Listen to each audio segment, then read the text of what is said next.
3월 12일 사순절 세 번째 주일이 되겠습니다. 묵상기도 드립니다.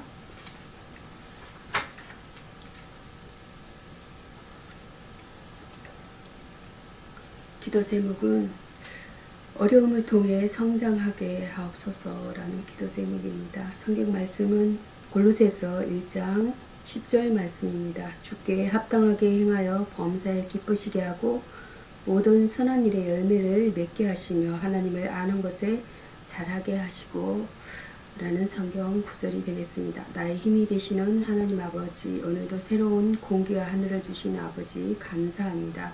어제 이 모든 무거운 짐들을 털어버리고 오늘 아침 새롭게 주님을 만나게 하시니 감사합니다. 오늘 내가 감당해야 하는 모든 일들과 하나님께서 원하시는 일들 속에서 나의 능력이 아니라 주님의 능력으로 감당하게 하옵소서. 때로는 나의 능력에 버겁고 넘치는 일들로 인해 시험에 들고 무너지고 싶은 그때에도 주님 함께하여 주옵소서. 힘들고 어려운 광야의 길을 가는 것처럼 방향도 모르겠고 얼마나 더 버틸 수 있을지 암담한 때도 있지만 그때 주님이 나의 소망이 되어 주옵소서. 광야에 물이 흐르고 광야에 꽃이 피는 날이 꼭 온다는 것을 믿고 기대하게 하옵소서. 어려움을 통해 훈련되게 하시고 성장하게 하옵소서. 평안함을 통해 감사하게 하시고 주님과 동행하는 안식을 주옵소서. 순간순간 힘든 일이 있을 때마다 지난 과거 나의 길을 인도하셨던 그 고비를 넘게 하셨던 주님을 기억하게 하옵소서. 그것이 내 삶의 역사가 되어 거울이 되게 하시고 정거가 되게 하옵소서. 나의 과거가 곧 오늘을 견디게 하는 정거의 은이 오늘까지 나를 지키신 하나님의 은혜를 더 깊이 묵상하고 감사하게 하옵소서. 나의 실만한 물가 되시는 예수 그리스도 이름으로 기도합니다. 사도신경으로 신앙 고백 드리겠습니다. 전능하사 천지를 만드신 하나님 아버지를 내가 믿사오며 그 외아들 우리 주 예수 그리스도를 믿사오니 이런 성령으로 잉태하사 동정녀 마리아에게 나시고 본디올 빌라도에게 고난을 받으사 십자가에 못 박혀 죽으시고 장사한 지 사흘 만에 죽은 자 가운데서 다시 살아나시며 하늘에 오르사 전능하신 하나님 우편에 앉아 계시다가 저리로서 산자와 죽은 자를 심판하러 오시리라. 성령을 믿사오며 거룩한 공회와 성도가 서로 교통하는 것과 죄를 사하여 주시는 것과 몸이 다시 사는 것과 영원히 사는 것을 믿사옵나이다. 아멘. 그래서 오늘은 출애굽기 17장 1절에서 7절 말씀에 이어서 시편 본문 95편입니다. 시편 본문 95편 1절에서 11절 말씀, 어대를 지속하는 길이란 본문 내용이 되겠습니다. 이 시는 예배에 부름을 받은 자들과 예배에 참여하는 자들에게 들려주시는 복된 하나님의 말씀입니다. 항상 찬송하라 1절과 2절입니다. 찬송은 하나님 은혜에 대한 성도의 기쁨을 표현하는 것이고 영광을 돌리는 방법인 것입니다. 성도가 기뻐하고 절거하는 것은 사단을 물리치는 일입니다. 특히 우리는 감사함으로 찬송해야 합니다. 감사는 더 큰 구원의 감사를 이룹니다. 시편 50장 23절입니다. 하나님은 찬송 중에 거하시고 찬송할 때 기사를 행하신다라는 말씀 내용입니다. 역대하 20장 21절과 22절입니다. 언혜에 감사하라 3절과 6절입니다. 95편 시편 우리를 대적과 원수의 손에서 구원하시고 성도를 미워하는 자로 하여금 수치를 당케 하시는 분이 하나님이십니다. 하나님이 우리에게 베푸시는 가장 큰 은혜는 예수로 말미암아 구속의 은혜를 입혀주신 일입니다. 감사는 우리의 하나님의 뜻을 이루는 일인 것입니다. 데살로니가전서 5장 18절입니다. 우리는 그가 우리의 목자 되심에 감사해야 합니다. 죄를 회개하라 시편 95편 8절과 10절 11절입니다. 이스라엘 백성은 출애굽 후 머리바와 마사에서 마음이 강팍하여 불신과 원망의 죄를 지었습니다. 그 일로 인하여 그들은 하나님의 안식에 들어가지 못했습니다. 우리는 온유와 겸손한 마음을 가져 하나님께 굴복하여야 합니다. 하나님께 굴복한 자는 같은 죄를 반복하지 않는다는 내용입니다. 이것이 언혜를 지속하는 길인 것입니다. 언혜를 지속하는 길은 찬송하고 감사하고 다시 죄짓지 않는 삶을 사는 데 있습니다. 여기서 감사하는 것은 야다 유카리스테오라고 합니다. 그의 백성이 하나님께 마땅히 드려야 할 반응을 뜻합니다. 사람들은 하나님께 감사함으로 더 가까이 가게 되며 구원을 볼 수 있게 됩니다. 시편 50편 23절입니다.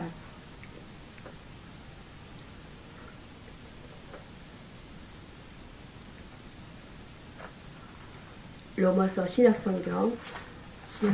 로마서 5장 1절에서 11절 말씀에 이어서 요한복음 4장입니다. 요한복음 4장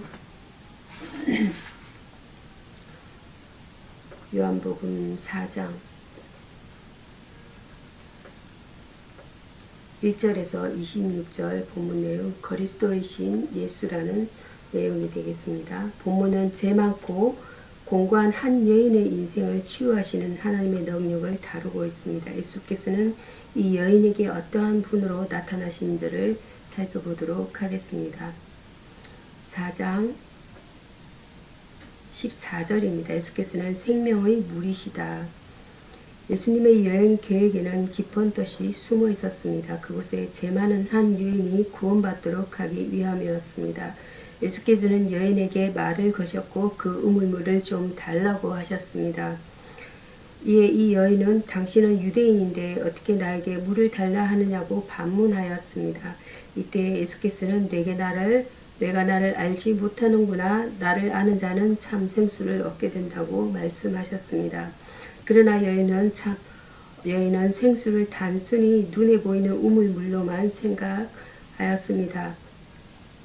그래서 예수께서는 어떤 죄인도 구원하신다라는 본문 내용은 요한복음 4장 17절과 18절 내용입니다. 여인은 예수께 반항하며 빈정거렸으나 주여라는 말로 경의를 표하였습니다. 예수께서는 즉시 내 남편을 데려오라고 명하였습니다. 여인은 생명의 물을 마시기 전 하나님의 축복을 받기 전에 그녀의 죄 문제를 해결해야만 했습니다. 여인은 예수께 남편이 없다고 말하고 참 예배가 무엇인지 물었습니다. 예수께서는 참 예배란 회개하는 마음이요 또한 그리스도를 믿음으로 바라보는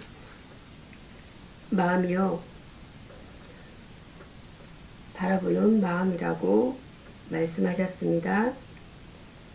여인은 자신의 문제가 메시아를 만날 때 해결될 것을 알았습니다. 예수께서는 사마리아 여인과의 대화를 통해 자신이 그리스도이심을 드러내셨습니다.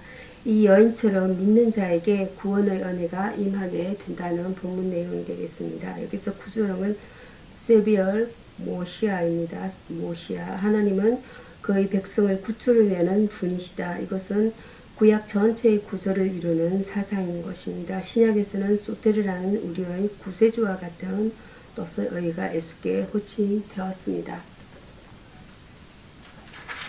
이어서 4장 23절에서 24절 본문 내용입니다. 신령한 예배라는 본문 내용입니다. 신령한 예배는 주께서 요구하시는 방법에 따라 드려야 합니다. 본문은 신령한 예배에 관해 언급하고 있습니다. 영적인 예배이어야 합니다. 하나님은 육이 아니라 영이십니다. 우리가 눈으로 볼 수도 없고 손으로 만질 수도 없는 분이 하나님이시며 무소부재하시고 무소불능하신 분이 하나님이십니다. 따라서 우리의 예배는 마땅히 영적인 것이어야 합니다. 사람의 방법에 의하거나 죄된 본성 안에 거하면서 드리는 예배는 하나님께서 기뻐하지 않으신다라는 것입니다. 신령과 진정으로 드려야 합니다. 하나님이 받으시는 예배는 하나님 자신의 본질과 일치하는 신령과 진정으로 드리는 예배입니다. 영적 제사, 말씀에 기초한 예배를 주께서 기뻐하시고 받으신다라는 것입니다. 인간의 생각과 인간의 뜻에 기초하여서 형식적이고 인간의 의례적으로 그저 습관적으로 드리는 성실성이 없는 예배는 오히려 가정스러울 뿐인 것입니다. 산 제사로 드려야 합니다. 성도가 하나님께 드릴 산 제사는 자신의 몸을 하나님께 산 제사로 곧 주의 뜻을 쫓는 헌신과 봉사의 생활을 가리킵니다. 주의 뜻을 쫓는 생활보다 더 귀하고 가치 있는 예배는 없는 것입니다. 하나님께서 참으로 기뻐하시는 것은 많은 재물이 아니라 주의 목소리를 듣는 것, 순종하는 생활인 것입니다. 사무엘상 15편 22절입니다. 하나님은 영이시기에 예배하는 우리는 신령과 정성을 다해 생활로 주께 바치는 산 제사를 드려야만 합니다. 예배란 것은 아보다 프로스키메어 존경을 나타냅니다. 또는 문자적으로 가치를 어떤 사람이나 사물에 돌다라는 뜻입니다. 그러므로 예배는 경건과 의식을 포함하는 존중하는 삶 전체를 포괄합니다. 이어서 4장 27절에서 42절 예수는 메시아라는 본문 내용입니다. 본문에는 구원받은 한 여인이 예수가 세상의 구주라고 동네 사람들에게 소개하고 있는 모습이 나타납니다. 여인은 구원에 감격하여 물동이를 버려두었습니다.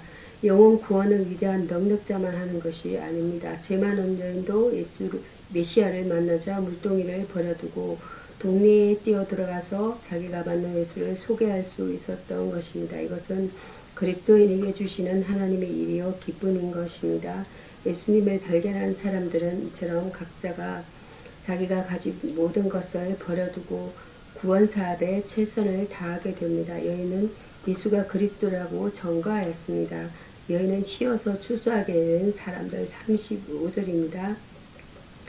사람들에게 4장 35절입니다. 사람들에게 복음을 전가했습니다. 여인은 나의 모든 것을 아는 그 사람이 있습니다. 와보라 그분은 우리 모두를 구원할 자이다라고 말하였습니다. 이때 동네 사람들도 여인이 물동이를 버려둔 것처럼 모든 것을 버려두고 예수께로 왔습니다. 예수께서는 이 모습을 보시고 기뻐하셨습니다. 여인은 성숙한 신앙을 가지게 되었습니다. 여인의 회개와 구원은 한 동네의 천국의 기쁨을 가져다 주었습니다. 사람들은 예수님을 청하여 하나님의 말씀을 들었고 아름다운 교제를 나누었습니다. 이에 믿는 자의 수가 더욱 많아졌습니다. 41절입니다. 요한복음 4장 이제 사람들은 더 이상 여인의 말을 통해서가 아니라 자신들의 직접 체험으로서 메시아를 믿을 수 있게 되었습니다. 전도는 예수님의 구주 되심을 인정하고 그분을 향한 뜨거운 열정이 있을 때 가능한 것입니다.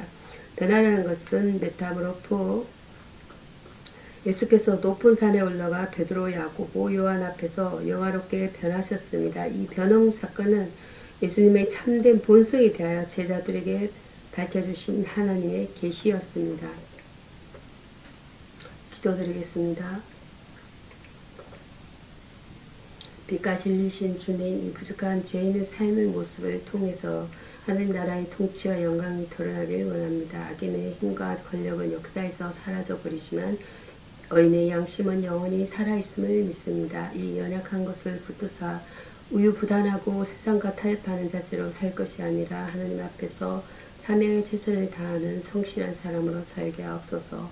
죄인의 친구여 구세주이신 하나님 주님께 감사와 찬양을 드립니다. 하나님의 구원의 기쁨을 누리며 낭망하지 않고 믿음에 굳게 서서 말씀대로 살기를 원합니다.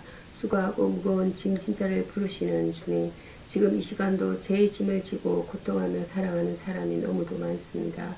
그들에게는 또한 장차 임할 무서운 심판이 있음을 생각하면 민망한 마음을 금할 길이 없습니다. 죄인을 의인되게 하시고 죄악 가운데 신음하는 자에게 진정한 안식과 평안을 주시는 주님, 그들로 주 앞에 나오게 하사 주님 주시는 사죄의 연청을 받게 하옵소서. 나아가 사랑하는 마음으로 인생의 고난을 기쁨으로 짊어지고 살아가게 하옵소서. 예수님의 이름으로 기도드립니다. 아멘. 주기도문으로 예배를 마치겠습니다. 하늘에 계신 우리 아버지여, 이름이 거룩히 여김을 받으시오며 나라의 마옵시며 뜻이 하늘에서 이룬 것 같이 땅에서도 이루어지이다. 오늘날 우리에게 일용할 양식을 주옵시고 우리가 우리에게 죄 지은 자를 사하여 준 것 같이 우리 죄를 사하여 주옵시고 우리를 시험에 들게 하지 마옵시고 다만 악에서 구하옵소서. 되게 달아와 근수와 영광이 아버지께 영원히 싸움나이다. 아멘. 감사합니다.